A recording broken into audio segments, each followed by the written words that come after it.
नमस्कार। राज्य शिक्षा शोध एवं प्रशिक्षण परिषद बिहार पटना में आप सबों का स्वागत है। जैसा कि बच्चों आपको पता है कि पिछले क्लास में हम लोग क्रिस्टलाइन सॉलिड का क्लासिफिकेशन पढ़े थे कि क्रिस्टलाइन सॉलिड को हम लोग 4 भागों में विभक्त कर सकते हैं। उसके जो कंस्टिट्यूएंट पार्टिकल्स है उसके बीच जो इंटरमोलिकुलर फोर्स जो ऑपरेट हो रहा है, यानी अंतरा आणविक बल जो ऑपरेट हो रहा है, उसके आधार पर हमने विभाजित किया था। इसमें पहला था मोलिकुलर सॉलिड्स, दूसरा आयनिक सॉलिड्स, तीसरा मेटालिक सॉलिड्स और चौथा कोवलेंट सॉलिड्स।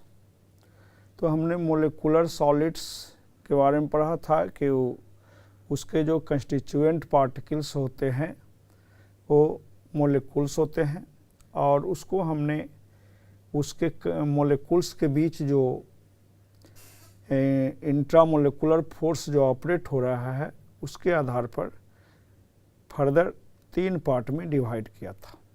एक नॉन पोलर मोलिकुलर सॉलिड्स, दूसरा पोलर मोलिकुलर सॉलिड्स और तीसरा hydrogen bonded molecular solids. Non polar molecular solids में हम लोगों ने देखा था कि जो कंस्टिट्यूएंट पार्टिकल्स के बीच जो इंटरमोलिकुलर फोर्स होता है वो डिस्पर्सन और लंदन फोर्स होता है, जो बहुत ही कमज़ोर यानी वेरी वीक इंटरमोलिकुलर फोर्स है। इसका एग्जाम्पल हम लोग ने देखा था कि जो नोबल गैसेस हैं, हीलियम, नियोन, आर्गन, ये सब के जो मोलिकुल होते हैं उसके बीच जो फोर्स लगता है वो वान डेर वाल या डिस्पर्सन फोर्स होता है।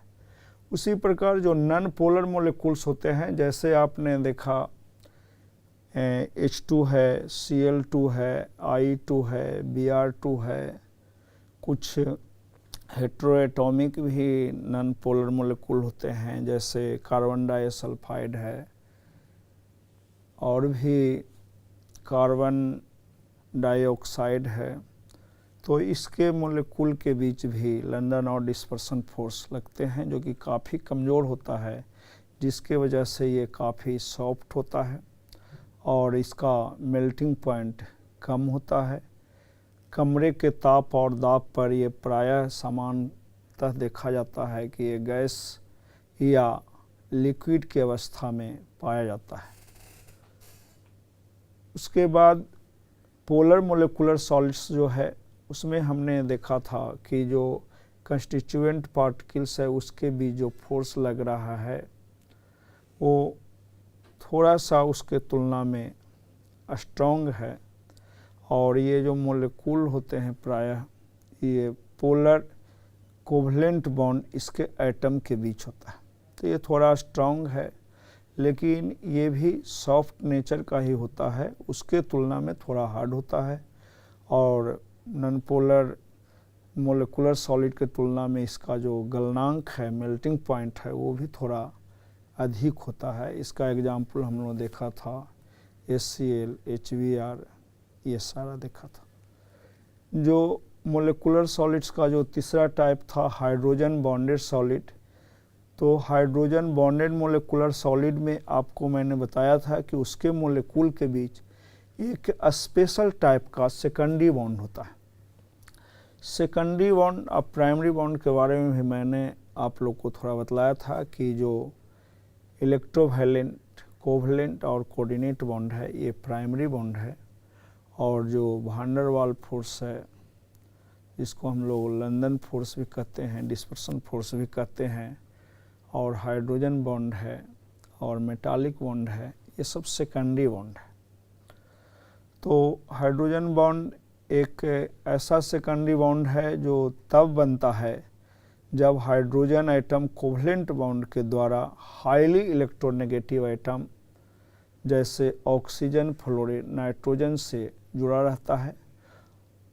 और दूसरा इसका कंडीशन आपको बताया था कि हाइड्रोजन बॉन्ड बनने के लिए एक और भी शर्त है कि जो हाईली इलेक्ट्रोनेगेटिव एटम है उसका साइज स्मॉल होना चाहिए और उसके ऊपर कम से कम एक लोन पेयर इलेक्ट्रॉन प्रेजेंट होना चाहिए।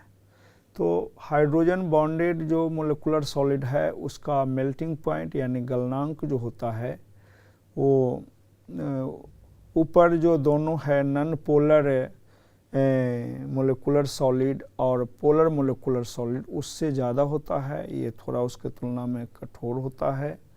और रूम टेम्परेचर पर ठोस अवस्था में जैसे आप देख सकते हैं आइस जो है वो सॉलिड वाटर का सॉलिड फॉर्म है। तो उसमें हमने बताया था कि जो वाटर मोलिक्यूल होते हैं आइस में H2O मोलिक्यूल जो होता है वो हाइड्रोजन बॉन्ड के द्वारा जुड़ा होता है और दो मोलिक्यूल के बीच बनता है, इसलिए इस तरह के हाइड्रोजन बॉन्ड को हम लोग इंटरमोलिकुलर हाइड्रोजन बॉन्ड कहते हैं। दूसरा जो इस टाइप था वो था आयनिक सॉलिड। आयनिक सॉलिड में जो कंस्टिट्यूएंट पार्टिकल्स होता है वो आयन्स होता है, कटायन साइन एनायन, और दोनों स्ट्रांगली इलेक्ट्रोस्टैटिक फोर्स के द्वारा कूलम्बिक फोर्स जिसको भी कहते हैं उसके द्वारा एक दूसरे से बंधे रहते हैं, जिसके कारण इसका मेल्टिंग पॉइंट हाई होता है और कमरे के ताप पर ठोस अवस्था में पाया जाता है। ये ठोस अवस्था में जब रहता है तो इसके आयंस जो होते हैं फ्री नहीं होते हैं, इसीलिए ठोस अवस्था में ये विद्युत का कुचालक होता है। कहने का मतलब ये है कि विद्युत रोधी होता है, इससे इलेक्ट्रिसिटी पास नहीं करता है। लेकिन जब हम इस आयनिक सॉलिड को मेल्ट कर देते हैं यानी गलित अवस्था में, या इसको हम लोग वाटर में डिजॉल्व करते हैं यानी विलयन की अवस्था में, सॉल्यूशन की अवस्था में, तो आयंस एक दूसरे से अलग हो जाते हैं और मूव करने लगते हैं। इसीलिए गलित अवस्था या विलयन में जो आयनिक सॉलिड होता है वो गुड कंडक्टर ऑफ इलेक्ट्रिसिटी होता है। अगला हमने पढ़ा था मेटालिक सॉलिड। मेटालिक सॉलिड के अंतर्गत जो आता है सभी मेटल्स आता है और एलॉय आता है, मिश्र धातुएं आते हैं। इसमें हमने बताया था कि मेटल जो आयंस होता है वो इलेक्ट्रॉन के समुंदर में इलेक्ट्रॉन के द्वारा ही एक दूसरे से बंधा होता है, और जो इलेक्ट्रॉन के द्वारा जो दो मेटल आयंस एक दूसरे से जो बंधा होता है यानी जुड़ा होता है उस बॉन्ड को मेटालिक बॉन्ड कहते हैं। और ये है तो सेकेंडरी बॉन्ड लेकिन बड़ा स्ट्रांग होता है, बहुत मजबूत होता है। इसीलिए आप देखते होंगे कि धातु को तोड़ने के लिए या काटने के लिए बहुत ज़्यादा हमको फोर्स लगाना पड़ता है, बहुत ज़ोर से हथौड़ा से मारना पड़ता है। उसके बाद भी देखिएगा कि ये चपटा हो जाता है। बताए थे कि ये मैलिएबल होता है और डक्टाइल होता है। मैलिएबल माने होता है आघात वर्धनीय, जिसको हिंदी में कहते हैं कि जब इसको आप हैमरिंग कीजिएगा यानी जो किसी वस्तु से जोर से मारिएगा तो आप पाते हैं कि ये चूर चूर न हो करके यानी भंगुर न हो, ब्रिटल नहीं है, ये जो है माने एक सीट के रूप ले लेता है, और ये भी मेटालिक बॉन्ड के कारण ही होता है। उसके बाद बताए थे कि इससे हम लोग पतले से पतले तार भी खींच सकते हैं। जैसे देखिए जितना भी वायर है वो सब मेटल का ही बना हुआ, तो ये भी जो गुण होता है वो मेटालिक बॉन्ड की वजह से होता है। जैसे सबसे ज़्यादा मैलिएबल जो है वो गोल्ड को माना जाता है, डक्टाइल भी गोल्ड, लेकिन गोल्ड और प्लेटिनम बहुत ज़्यादा डक्टाइल है। कहीं कहीं लोग कहते हैं कि प्लेटिनम अधिक होता है, कहीं कहीं कहते हैं कि गोल्ड अधिक होता है, लेकिन गोल्ड को ही फाइनली एक कहा जाता है कि सबसे अधिक मैलिएबल एंड डक्टाइल होता है। इसका मेटालिक बॉन्ड स्ट्रांग होने की वजह से इसका जो गलनांक होता है यानी मेल्टिंग पॉइंट हाई होता है, और इसके जो इलेक्ट्रॉन होते हैं गलित अवस्था या सॉलिड दोनों अवस्था में मोबाइल होते हैं यानी फ्री होते हैं, फ्री टू मूव, यानी इसीलिए ये जो है मेटालिक सॉलिड गलित अवस्था या ठोस अवस्था में विद्युत और ऊष्मा का बहुत अच्छा सुचालक होता है।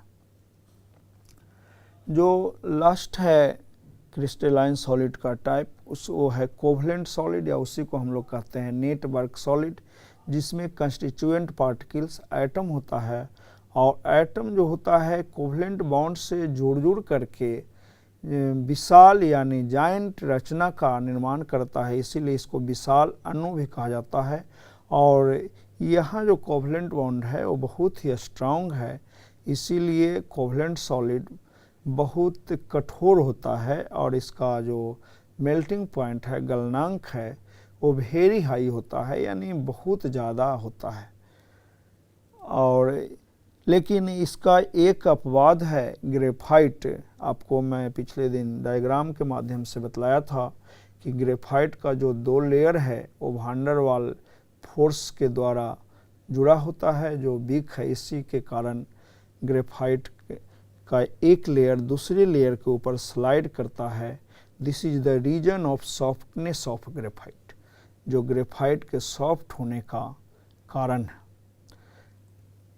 जो कोवलेंट सॉलिड है वो नॉन कंडक्टर ऑफ इलेक्ट्रिसिटी होता है, यानी विद्युत रोधी होता है। लेकिन एक ग्रेफाइट उसका अपवाद है जो विद्युत का बहुत बढ़िया सुचालक होता है, यानी कंडक्टर ऑफ इलेक्ट्रिसिटी होता है। इसको भी मैंने पिछले क्लास में एक्सप्लेन किया था कि ग्रेफाइट में प्रत्येक कार्बन जो होता है जो तीन दूसरे कार्बन से जुड़ा होता है, और एक जो कार्बन का जो वैलेंस इलेक्ट्रॉन होता है वो फ्री होता है, और लेयर के तो वही जो लेयर के बीच जो इलेक्ट्रॉन है, फ्री इलेक्ट्रॉन, वो मूव करता है। इसीलिए ग्रेफाइट जो है इलेक्ट्रिसिटी का कंडक्टर, यानी जो 4th इलेक्ट्रॉन है ग्रेफाइट में कार्बन का, वो जो है फ्री होता है और वो मूव करता है, जिसके वजह से ग्रेफाइट इलेक्ट्रिसिटी का कंडक्टर होता है। जबकि डायमंड में कार्बन 4 दूसरे कार्बन से जुड़ा होता है। कहने का मतलब कार्बन का चारों वैलेंस इलेक्ट्रॉन बॉन्डेड होता है और फ्री नहीं होता है। इसी वजह से डायमंड जो है विद्युत का सुचालक नहीं होता है, मतलब विद्युत रोधी होता है डायमंड, जबकि ग्रेफाइट जो है कंडक्टर ऑफ इलेक्ट्रिसिटी होता है। इसके अलावा मैं इसमें और भी एग्जाम्पल बताया था, जैसे सिलिकॉन कार्बाइड है, जिसको हम लोग कार्बोनेंडम कहते भी हैं, एल्युमिनियम नाइट्राइड है, क्वार्ट्ज है, सिलिका SiO2 है। तो ये जो है कोवलेंट सॉलिड का बहुत बढ़िया एग्जाम्पल है। एग्जाम्पल को पुनः एक बार देख लीजिए। कोवलेंट सॉलिड का क्या बोल रहे हैं? Quartz, SiO2, aluminium nitride, diamond, graphite, silicon carbide. तो ये सब जो है कोवलेंट सॉलिड का एग्जाम्पल है। हमने सॉलिड का जब वर्गीकरण किया था तो सॉलिड बताया था कि 2 प्रकार का होता है, जिसमें एक क्रिस्टलाइन सॉलिड और दूसरा था एमॉर्फस सॉलिड।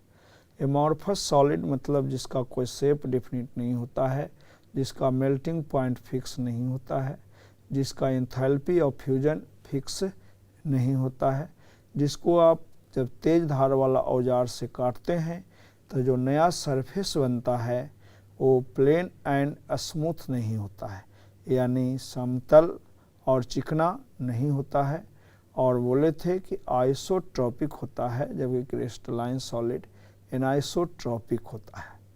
तो और एमॉर्फस सॉलिड का जो एग्जाम्पल बताए थे कि आज का हमारा जो वर्तमान समय है उसमें हमारे माने करने के आवश्यकताओं को पूरा करने में उसकी बहुत बड़ी योगदान है। जैसे देखिए प्लास्टिक, रबर, ग्लास, वुड को भी एमॉर्फस सॉलिड के कैटेगरी में ही रखा जाता है।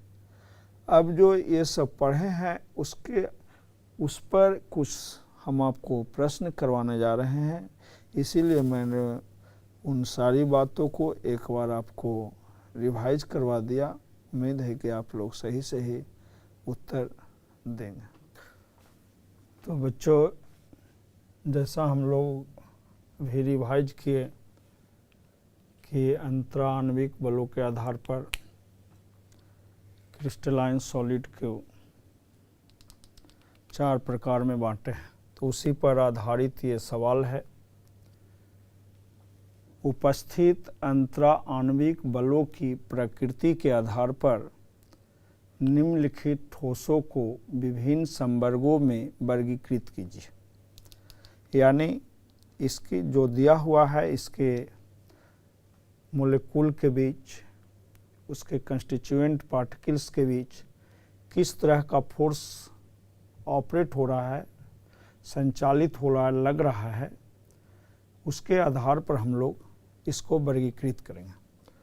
तो इसके लिए हम लोग करेंगे क्या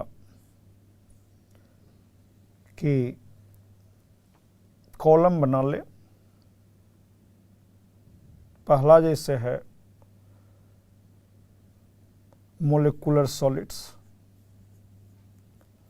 कि कौन कौन मोलिकुलर सॉलिड्स। दूसरा आयनिक सॉलिड्स। तीसरा मेटालिक सॉलिड्स।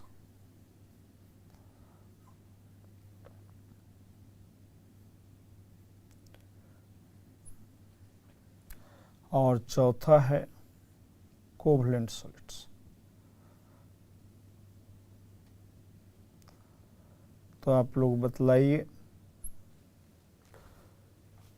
तो बहुत अच्छा। बेंजीन जो हुआ, यूरिया है, अमोनिया है, जल है। बेंजीन, यूरिया, अमोनिया और जल, हाँ बिल्कुल सही। ये सब मोलिकुलर सॉलिड का उदाहरण। तो मोलिकुलर सॉलिड के कॉलम में हम लोग लिख लेंगे benzene, urea, ammonia,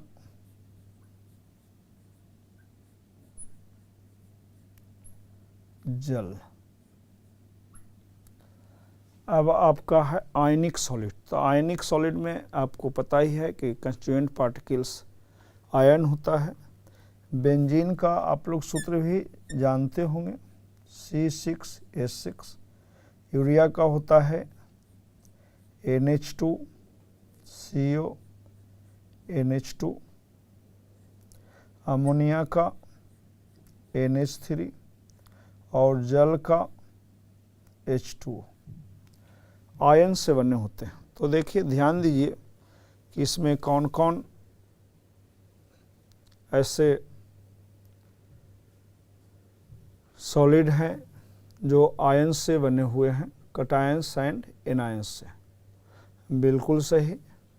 potassium sulphate and zinc sulphide, दो ऐसे सॉलिड हैं जो कटायन और एनायन से यानी आयन से बने हुए हैं। इसीलिए ये दोनों आयनिक सॉलिड के उदाहरण हैं। और जब हम इसको हम लोग आयनिक सॉलिड के कॉलम में लिखेंगे, पोटेशियम सल्फेट, पोटेशियम सल्फेट।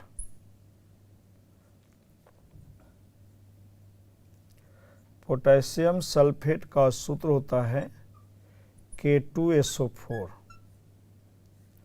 ये बने हुआ है, देखिए ये टूटेगा या कहिए जिससे बना हुआ है उसी में डिसोसिएट होगा वाटर में डालने पर या मेल्ट करने पर। तो पोटेशियम आयन और सल्फेट आयन से बना हुआ है। तो देखिए आयन से बना हुआ है, इसलिए ये आयनिक सॉलिड है। और एक और है आपका zinc sulphide. Zinc sulphide, zinc sulphide का सूत्र है ZnS। ये बना हुआ है Zn2+ आयन से और इस माने जिंक आयन से और सल्फाइड आयन से। अब देखिए मेटालिक सॉलिड। तो मेटालिक सॉलिड में आपको हम बताया था कि मेटल आएगा और एलॉय आएगा, मिश्र धातु आएगा। तो टीन जो है एक मेटल है।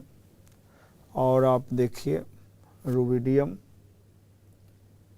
भी मेटल है। टीन, देखिए टीन जो है इसका एक्चुअल जो लैटिन नाम है वो स्टैनम है, इसीलिए इसका संकेत एसएन होता है। रुबिडियम है, रुबिडियम जो है इसका सिंबल है आर बी। अब देखिए कोवलेंट सॉलिड, तो कोवलेंट सॉलिड बताए थे कि बहुत हार्ड होता है, कि एक एक्सेप्शन है ग्रेफाइट, बहुत उसका मेल्टिंग पॉइंट बहुत ज़्यादा होता है। तो ग्रेफाइट एक इसमें लिख लीजिए। और आपको पता होगा कि जो सेकंड हार्डेस्ट सब्सटेंस है वो सिलिकॉन कार्बाइड है, और सबसे ज़्यादा जो हार्ड होता है नेचर में वो डायमंड होता है। तो सिलिकॉन कार्बाइड भी कोवलेंट सॉलिड का एग्जाम्पल है। ग्रेफाइट तो कार्बन है, कार्बन का एलोट्रॉप है, कार्बन का स्टैंडर्ड फॉर्म भी ग्रेफाइट है। तो दूसरा हम लोग लिख लें यहाँ सिलिकॉन कार्बाइड, कार्बाइड।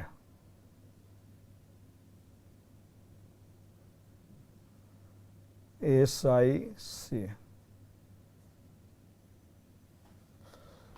अच्छा, जैसा लग रहा है एक हम लोग छूट गया है, आर्गन कहीं नहीं लिखे। तो बताइए आर्गन जो है किस प्रकार का सॉलिड है। तो आर्गन का जो मोलेक्यूल होता है वो किसके द्वारा जुड़ा होता है, तो नॉन पोलर कोवलेंट बॉन्ड के द्वारा। और इसका बताए थे कि मेल्टिंग पॉइंट बहुत ही कम होता है, रूम टेम्परेचर पर गैस या लिक्विड अवस्था पाया जाता है। तो आर्गन भी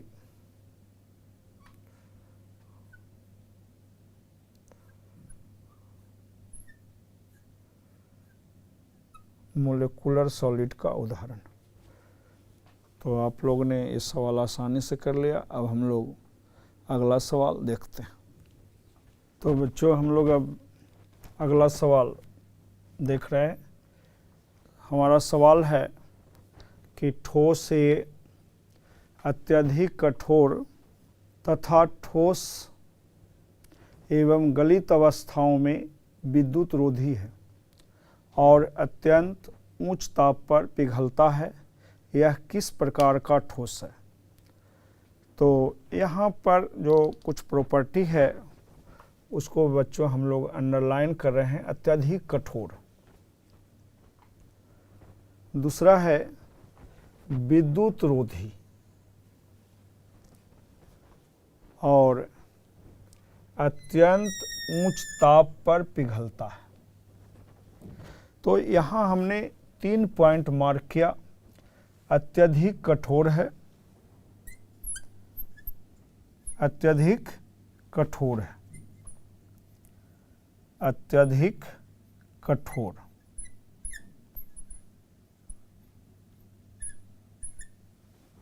दूसरा है विद्युत रोधी, विद्युत रोधी यानी इससे किसी भी अवस्था में इलेक्ट्रिसिटी पास नहीं कर रहा है। एक्सट्रीमली हाई मेल्टिंग पॉइंट, अत्यधिक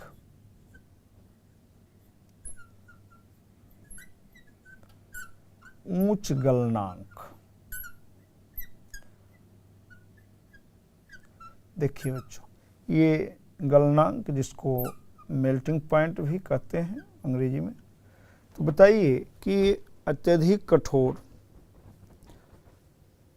इंसुलेटर यानी विद्युत रोधी इलेक्ट्रिसिटी पास नहीं कर रहा है, और एक्सट्रीमली हाई मेल्टिंग पॉइंट है यानी अत्यधिक उच्च गलनांक है। तो ये किसका कैरेक्टरिस्टिक है।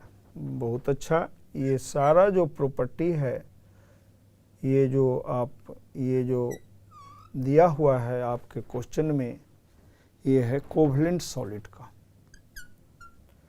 कोवलेंट, या इसी को हम लोग कहते हैं नेटवर्क सॉलिड। अब हम लोग अगला सवाल देख रहे हैं। अगला सवाल हमारा है कि आयनिक ठोस गलित अवस्था में विद्युत चालक होता है, यानी इलेक्ट्रिसिटी का कंडक्टर होता है, परंतु ठोस अवस्था में नहीं। व्याख्या कीजिए। हम लोग ने बतलाया था कि ठोस अवस्था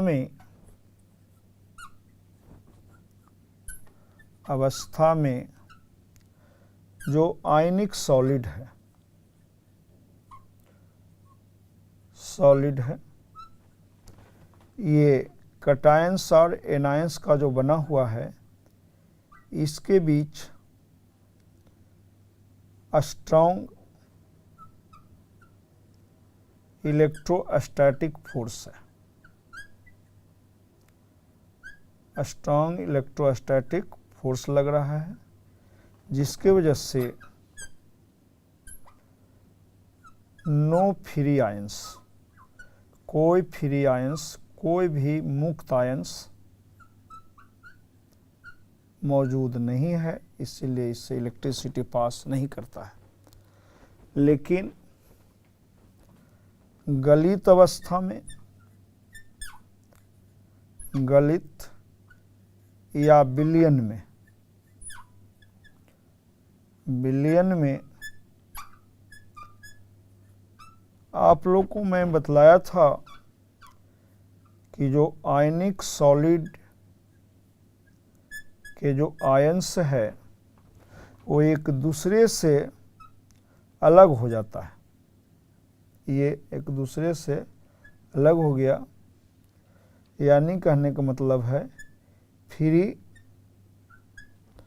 आयंस प्रेजेंट,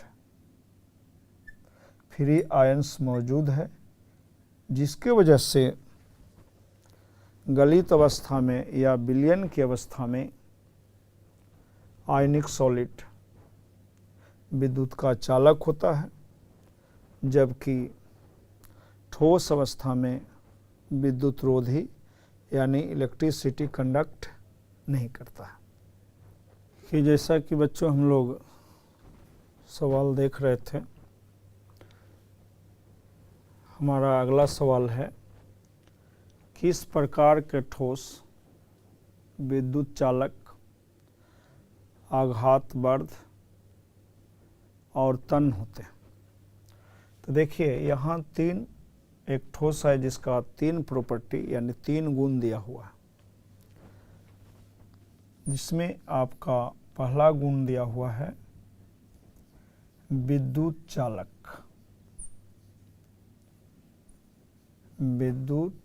चालक, कंडक्टर ऑफ इलेक्ट्रिसिटी।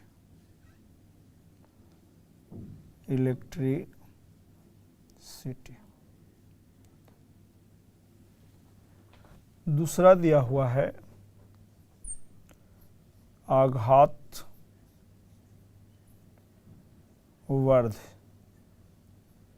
जिसको बोलते हैं हम लोग मैलिएबल।